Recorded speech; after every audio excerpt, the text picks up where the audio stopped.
Не раз объясняю правила. На кого из них указывает горлышко бутылки? Словами того автора ты говоришь мне то, что хочешь сказать. Если у тебя получается, я выпиваю. И наоборот.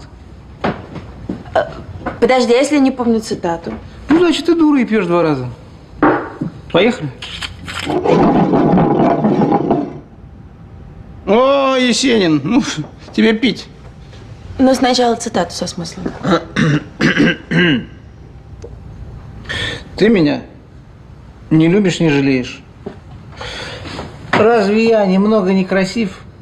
Несмотря в лицо от страсти млеешь, мне на плечи руки опустив.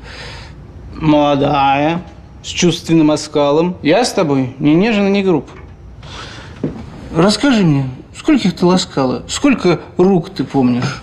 Сколько губ? А? Признавайся.